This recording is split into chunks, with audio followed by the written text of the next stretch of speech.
Assalamualaikum warahmatullahi wabarakatuh. Good afternoon or good day, teman-teman. We are still discussing about the theory of translation before jumping right to the practical side of translation. So today we still talk about types of translation. Why is it important for us to know different types of translation so that we can identify whether our translation is appropriate or not? Apakah terjemahan kita nanti sesuai atau bagaimana jika seandainya kita tidak menemukan padanan untuk terjemahan, maka kita bisa mengadopsi teori-teori jenis-jenis terjemahan berikut ini.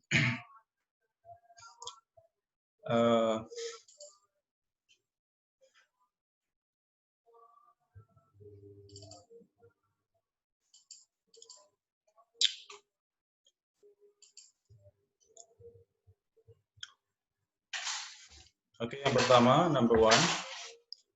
According to Larson is one of the translation scholars, salah satu ilmuwan dalam bidang penerjemahan. Menurut beliau, translation is classified into two main types. Jadi ada dua jenis terjemahan menurut Larson. Pertama, terjemahan berdasarkan bentuk or form-based translation and meaning-based translation. Dan penerjemahan berbasis makna. Jadi form and meaning, according to Larson. Form-based translation attempts to follow the form of the source language. Jadi kalau terjemahan yang berbasis bentuk atau form itu mengikuti bentuk asli kalimat sumbernya atau source language, atau disingkat kita selalu menyingkatnya dengan SL, source language. And it is known as literal translation, dan selalu disebut sebagai penerjemahan harfiah atau literal translation. Itu yang form based, ya. Form based translation, terjemahan berbasis bentuk. Sementara in the meantime or meanwhile, meaning based translation makes every effort to communicate the meaning of the source language text in the natural forms of the receptor language. Terjemahan berbasis makna berupaya sekuat mungkin untuk mengkomunikasikan makna yang tersirat di dalam bahasa sumber, source language text, and the natural forms, dalam bentuk yang sealami mungkin dalam bahasa sasaran or receptor language. So such translation is called idiomatic translation. Jadi terjemahan seperti itu disebut dengan penerjemahan idiomatic. Jadi according to Larson, 1984, page 15, he classified the translation type into two. First one is form-based translation, which is, the translation follows exactly the same form in the source language without changing the meaning. Okay, now meaning-based translation is the translation that tries to deliver the meaning in the source language with every effort to make it different from the source language. Jadi meaning based ini secara bentuk tidak terlihat kalau dia adalah hasil terjemahan, karena penerjemah berupaya untuk menghaluskan bahasanya, atau biasa kita ketahui bahasa-bahasa yang idiomatic yang sangat halus diterjemahkan ke bahasa sasaran dengan mengikuti makna asli yang ada pada source language. So according to Larson, ya. Remember, form based and meaning based. Next, Catford. 1978, page 21. Now, according to Catford, there are two, there are some types of translation. Ya. Kalau in the extent level, di tingkat extent, according to Catford, it is classified into two. First one is full translation. Second one is partial translation. Now, what is full translation? It is a type of translation in which the entire source language text is reproduced by the target text materials. Jadi full translation adalah jenis terjemahan di mana keseluruhan teks pada bahasa sumber direproduksi atau dihasilkan ulang ke dalam bahasa sasaran. Jadi keseluruhan tidak ada penghilangan satu kata dalam teks sumber ke dalam bahasa sasaran atau teks sasaran. Nah, kemudian yang lainnya yaitu partial translation. There are only some parts of the source language text to be translated into the target language text. Jadi, menurut Catford, according to Catford 1978, kalau di tingkatan extent level dibagi menjadi dua, full translation dan partial translation. Ya, partial translation hanya sebagian teks dalam bahasa sumber or only some parts of the source language text is translated into the target language text. Hanya sebagian part atau bagian yang ada dalam bahasa sumber itu diterjemahkan ke dalam bahasa sasaran. Artinya di sini ada penghilangan atau omission dalam bahasa sumber ke dalam bahasa sasaran. Nah, itu terkadang acceptable, dapat diterima oleh klien ya atau agensi penerjemahan, tergantung permintaan dan tergantung tingkat kompleksitas teks yang kita terjemahkan. Oke, remember, jadi di tingkat extent ada dua, menurut Catford, full dan partial. Nah, di tingkat level atau di bagian level, terjemahan kemudian dibagi menjadi dua, total translation and restricted translation. Total translation, the target language material replaces all levels of the source language text. Jadi total translation di mana semua bahan dalam bahasa sasaran itu menggantikan keseluruhan teks dalam bahasa sumber. Jadi bisa dibilang ini sama seperti definisi Larson tadi mengenai definisi Catford yang berkaitan dengan full translation. Kemudian restricted translation is the replacement of source language textual material with equivalent target language material at only one level. Restricted translation yaitu penggantian teks bahasa sumber dengan padanannya pada bahasa sasaran hanya pada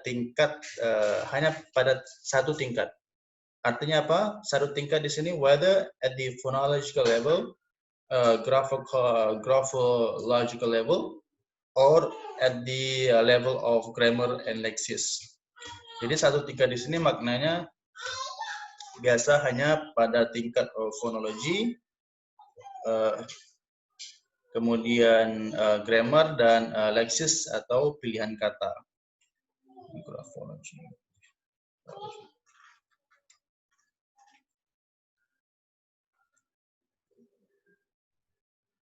Dan kemudian bentuk ya, graphological level.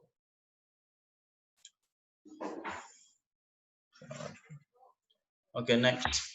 Kemudian di tingkatan rank dibagi lagi, divided into two, rank bound translation and unbounded translation. Jadi kalau rank bound translation artinya the selection of the target language text equivalent is limited only at one rank, such as word for word equivalence, morpheme for morpheme equivalence, etc. Unbounded translation, it can move freely up and down the rank scale, dapat berpindah-pindah satu tingkatan. Jadi kalau rank bound translation artinya pemilihan padanan kata pada bahasa sasaran yang hanya dibatasi pada satu rank atau satu tingkatan. Seperti contohnya hanya padanan kata per kata, jadi kata per kata. Kemudian hanya padanan morfem.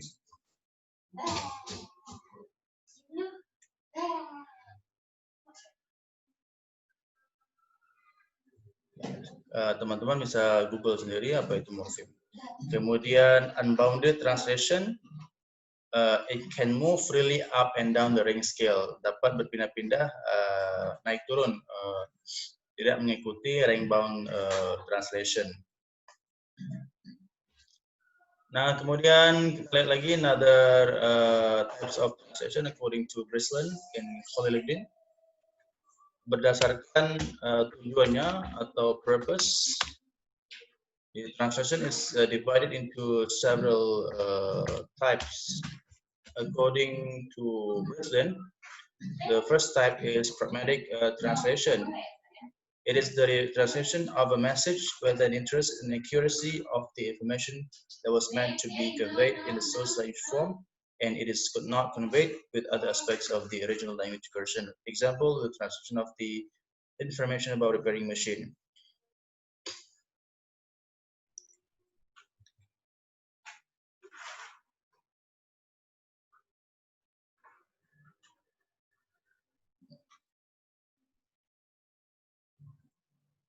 Oke, jadi pragmatic translation adalah penyampaian pesan dengan memperlihatkan atau dengan mempertimbangkan keakuratan informasi yang ingin disampaikan di dalam bentuk bahasa sumber dan tidak disampaikan dengan mempertimbangkan aspek-aspek lain. Jadi bisa dibilang di sini pragmatik ini lebih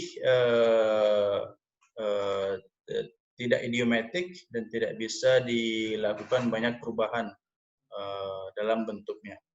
Contoh, for example, the translation of the information about repairing machine. Ya, contohnya menerjemahkan informasi mengenai buku manual untuk memperbaiki mesin. Jadi otomatis kita tidak bisa menggunakan idiomatic translation atau free translation. Jadi kita harus mengikuti pola form yang ada pada source language. Kemudian aesthetic poetic translation, which refers to translation in which the translator takes into account the effect, emotion, and feeling of an original version. The aesthetic form used by the original author, as well as any information in the message. Example, the translation of okay, so aesthetic poetic translation is the translation in which the translator takes into account the effect, emotion, and feeling of an original version. Jadi aesthetic poetic translation adalah penerjemahan di mana penerjemah sangat memperhatikan sisi afektif, artinya sisi yang dapat mempengaruhi seseorang, kemudian emotion and feeling, perasaan dari versi atau teks sumber. Jadi contohnya aesthetic and poetic translation adalah penerjemahan novel, ya, di mana kita harus sangat memperhatikan atau mempertimbangkan aspek-aspek yang dapat membangkitkan minat pembaca dan emosi tentunya. For example, jadi bisa menggunakan idiomatic translation dan bahasa-bahasa yang lebih dapat menggugah minat seorang pembaca. Okay, that's aesthetic and poetic translation. Now the third one is, let's go next, ethnographic translation. Jadi masih according to Britlin ya, still according to Britlin, the different types of translation. The third one is ethnographic translation, in which it explicate the cultural context of the source language and TL versions. Translators have to be sensitive to the way words are used and must know how the word fits into cultures. Example, the use of the word yes versus yeah in America. Jadi seperti kita lihat, ethnographic berasal dari kata ethno atau ethnic, dan graphic dari kata geography atau suatu daerah ya. Jadi di sini artinya penerjemah harus mempertimbangkan cultural context atau konteks budaya, baik pada bahasa sumber maupun pada bahasa sasaran, either in the source language or on the target language. Penerjemah harus sensitif, extra careful on how to use words and whether those words are appropriately used in the target language culture. Jadi harus sangat memperhatikan betul-betul dianalisa apakah kata yang dipakai tersebut secara budaya dapat berterima atau cocok pada budaya bahasa sasaran.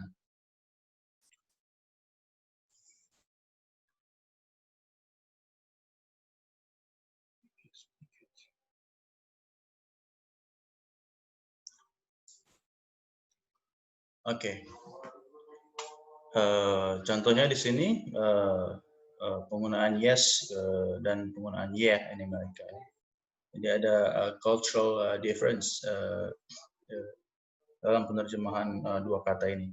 Contoh kecil, teman-teman bisa menggoogle sendiri difference between the two. Next, linguistic translation. It is concerned with equivalent meanings of the constituent morphemes. Okay, linguistic translation is concerned with equivalent meanings of the constituent morphemes of the source language and grammatical form. For example, language in a computer program and translation machine. Linguistic translation atau penerjemahan linguistis adalah berkaitan dengan makna yang sepadan, equivalent dengan morfem pada bahasa sumber dan bentuk gramatikalnya. Seperti contoh, bahasa dalam program komputer dan mesin penerjemah seperti Google Translate ya.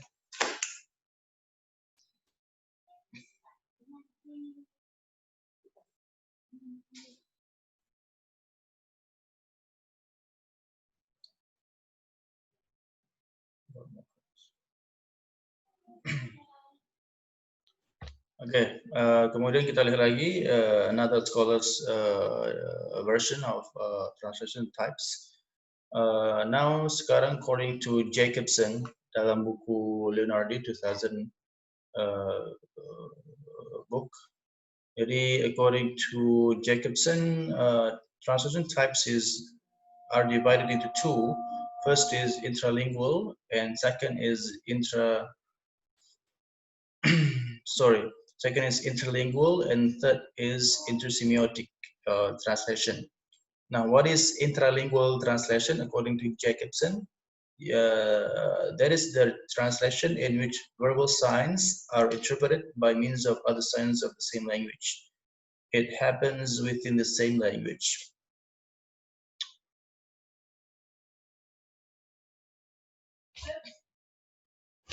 Nah, kalau intralingual translation itu terjadi pada konteks bahasa yang sama ya. Kemudian biasanya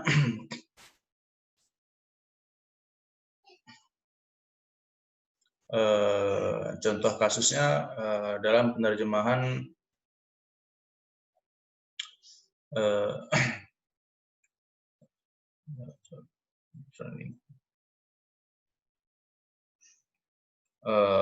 Dalam penerjemahan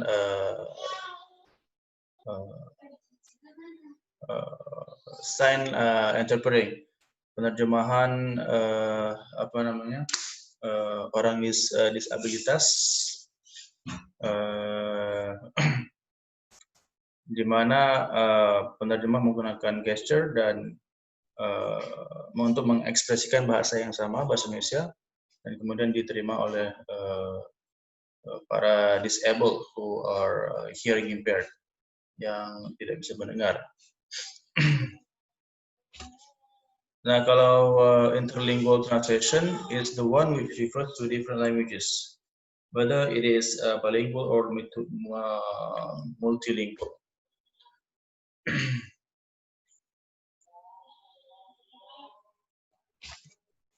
Nah, jadi kalau interlingual seperti contoh penerjemahan dua bahasa yang totally different dan atau 3 atau 4 bahasa yang totally different, itu interlingual. Intra dalam bahasa yang sama, contoh kasusnya penerjemahan untuk orang disabilitas, inter untuk penerjemahan 2 atau 3 bahasa yang berbeda.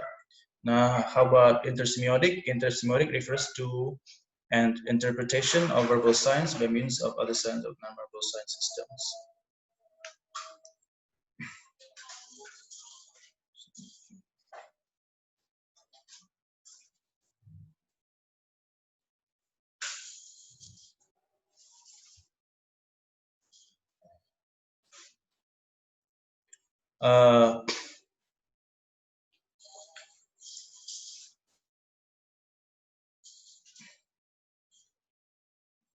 Intersemiotic translation.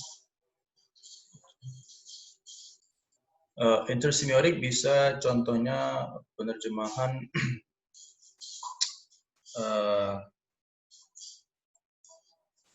slogan-slogan verbal atau slogan-slogan yang diucapkan menggunakan mulut, tetapi kemudian diterjemahkan atau diinterpretasi di convey dalam bentuk yang berbeda, contohnya visual seperti iklan. Nah, itu saja teman-teman, thank you very much. Yang